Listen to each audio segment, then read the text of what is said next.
Eu estou com este livro aqui, né,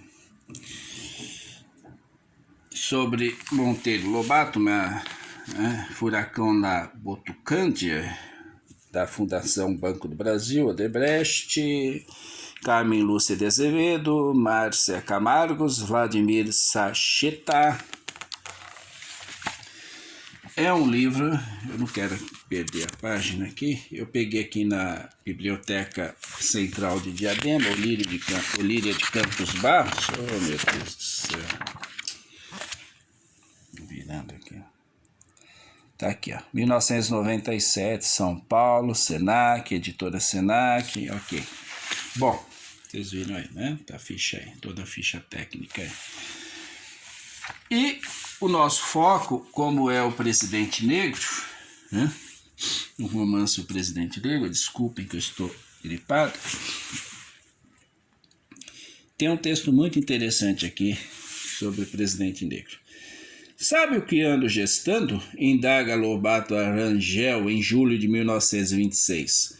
Uma ideia-mãe, um romance americano, isto é, editável nos Estados Unidos. Já comecei e caminha depressa. Meio Wells, com visão do futuro, explica referindo-se ao escritor inglês precursor da ficção científica moderna. E acrescenta, já tenho um bom tradutor, o Stuart, e em New York, um agente que se entusiasmou com o plano e tem boa percentagem no negócio. Imagine se me sai um best-seller, 1 milhão de exemplares. Bom, eu não lerei todo o texto, né? E ele comenta aqui que no jornal Amanhã, onde ele já colaborava com artigos semanais, o romance foi publicado, provavelmente na forma de folhetim, né? 1º de outubro de 1926, entre 5 de setembro e 1º de outubro de 1926.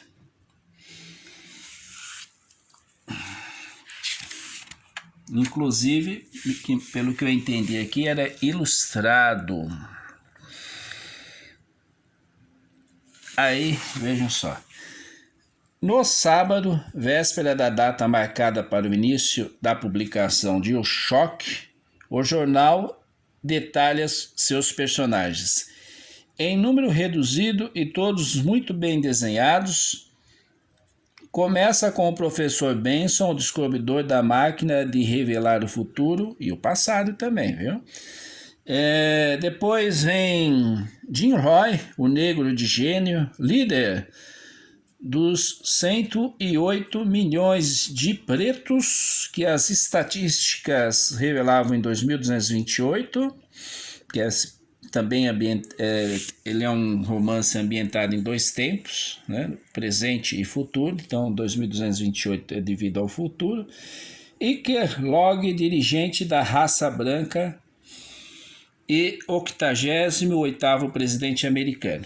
Bom, segue-se 2 figuras femininas, Evelyn Astor, candidata à Casa Branca, e Miss Elvin, a audaciosa autora de Simbiose Desmascarada, ao lado do ministro da Seleção Artificial, de John Dudley, o autor das 72 invenções.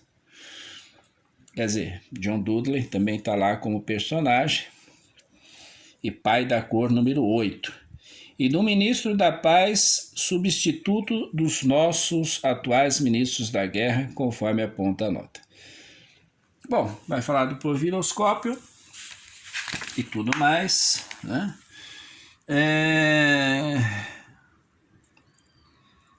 Vamos lá. Finalmente intitulado O Choque, seria lançado em forma de livro pela Companhia Editora Nacional no Natal de 1926, com tiragem de 16 mil exemplares e dedicado a Arthur Neiva e Coelho Neto, 2 grandes mestres do trabalho na ciência e nas artes. Reeditado pela Brasiliense em 1945, na nota de apresentação, os editores ressaltam que Embora aparentemente uma brincadeira de talento, a obra encerrava um quadro próximo da realidade futura ao pensamento de grande penetração psicológica e social de seu autor.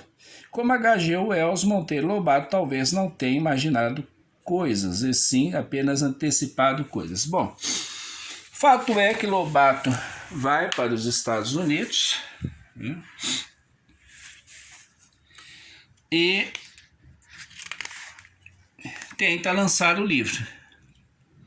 Aí ele diz aqui: meu romance não encontra editor. Falhou a Tulip Company, numa alusão à editora que pretendia fundar ali. Acham-no ofensivo à dignidade americana, visto admitir que, depois de tantos séculos de progresso moral, possa este povo coletivamente cometer a sangue frio o belo crime que sugeria. É belo, claro, do ponto de vista literário, né? Na ironia lobatiana. Aí ele tem uma carta, aliás, tem uma passagem aqui que é bem interessante, onde ele fala de personagens, né? O autor aqui fala de personagens, ele diz o seguinte: o choque também pontua-se por um senso de humor cerebral extremamente refinado.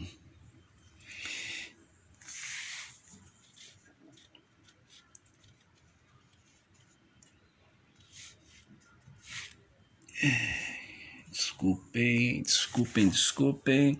Ah, tá aqui. Extremamente refinado. Por exemplo, utilizando nomes inspirados na vida real para seus personagens. Era isso que eu queria saber, coisa que eu mesmo me questionei, se esses personagens eram reais ou não. Evelyn Astor, o professor Benson e todos os 6 membros da Convenção da Raça Branca baseiam-se em personalidades da vida real. Astor e Benson referem-se respectivamente a Jean Jacob Astor, 1763-1848, mentor da Biblioteca Pública de Nova York, e a um dos filhos do arcebispo de Canterbury, isso no caso do Benson, professor em Eton, tradicional escola inglesa. Os membros da convenção remetem, entre outros, a George Abbor, arcebispo de Cantuária, que trabalhou na redação da Bíblia do rei James I. A Perkins, inventor de uma máquina a vapor, ao socialista utópico inglês Robert Owen e a Calvin Coolidge, eleito presidente dos Estados Unidos em 1924, com a maior bancada que o Partido Republicano já obtivera. Antes de partir para os Estados Unidos, em 25 de maio de 1927, a bordo do navio americano Legion, Lobato, contrariando as informações do jornal Amanhã, de que já teria editor acertado, falava a Rangel da sua intenção de tentar lançar lá o seu livro. Aí o que diz, né? Tendo enviado os originais de O Choque, vertidos para o inglês, à agência literária Palmer, com sede em Hollywood, no final de 1927, Lobato recebe resposta do editor-chefe William David Ball. Apesar de ter lido a história com interesse acima da média, devido ao material apresentado de forma divertida, indicando uma imaginação criativa e rica, Ball afirma: infelizmente, porém, o enredo central é baseado em um assunto particularmente difícil de se abordar neste país, porque ele irá certamente acender o tipo mais amargo de sectarismo, e por esta razão os editores são invariavelmente avessos à ideia de apresentá-lo ao público leitor. Bom, aí ele dá uma série de conselhos a Lobato, né, no sentido do que é publicável ou não, né, fala das questões, mais ainda das questões políticas. Bom, elogiando a habilidade de Lobato, detentor de agudo senso dramático e qualidades altamente imaginativas, Ball recomenda prosseguir os estudos de inglês e de redação criativa, e o aconselha a prestar especial atenção ao tipo de material que é extensivamente utilizado pelos editores americanos. Né? Finaliza. Não considere este manuscrito de forma alguma como esforço desperdiçado, manter o equivalente. E, bom, continua nas sugestões e conselhos. Bom, o curioso, continuando aqui o texto, o curioso é que este livro foi traduzido em francês e está sendo dado por partes por uma revista, está sendo publicado em capítulos também numa revista, ou em fascículos, ou em partes, como ele diz, conta, aludindo a Revue, aí eu não, desculpem a pronúncia, tanto do inglês quanto do francês estão, né? Bom, tá aí, ó, Revue de la Amérique Latine, né? Bom, Revista da América Latina deve ser, que em setembro de 1928 a fevereiro do ano seguinte, o publicou em tradução de Jean Dorial, desculpe a pronúncia, né? Tá aí a forma como se escreve no vídeo. Mas para a América não serve, sou hoje o primeiro a convir. Bom, agora o importante mesmo, né? Veja só. Após a estada nos Estados Unidos, confessaria que nada tinha a alterar em relação à história. A América que lá pintei está absolutamente de acordo com a América, Estados Unidos, que fui encontrar. Ou seja, tudo aquilo que a gente sempre falou, né? Que o romance sempre foi uma crítica dura ao racismo dos Estados Unidos, se confirma nesta frase. Tem uma outra questão aqui que eu acho bem legal, né, de se frisar, é quando ele fala aqui da eugenia.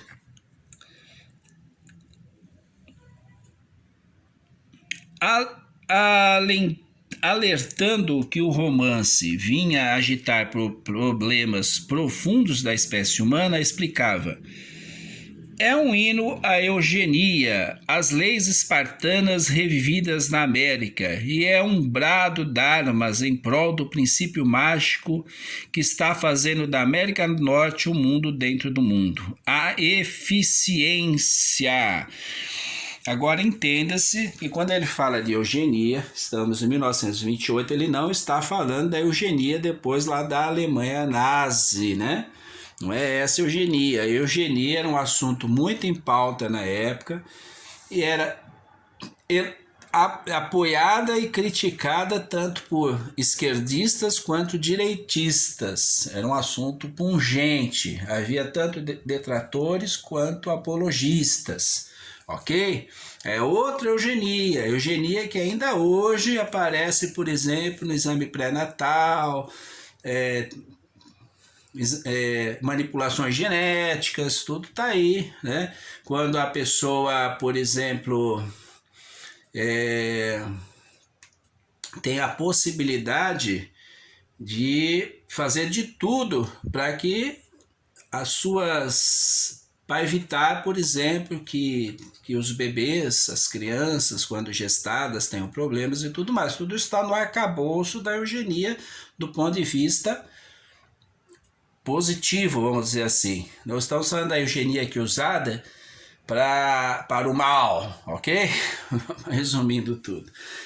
é um assunto controverso, mas não é a eugenia lá que depois se consagrou lá na Segunda Guerra Mundial com o extermínio de judeus e tudo mais, tá? Ciganos, homossexuais e tudo mais, tá? Ok? É isso que eu tinha para mostrar, né? Né, um livro muito, muito importante, tá? Aqui, ficha técnica. E recomendo, claro que eu gostaria de ter um exemplar para mim, mas a gente encontra ele aqui na biblioteca, enquanto lá estiver, certo? E é isso. Aí tem uma gravura aqui que eu gostaria de mostrar para encerrar esta apresentação.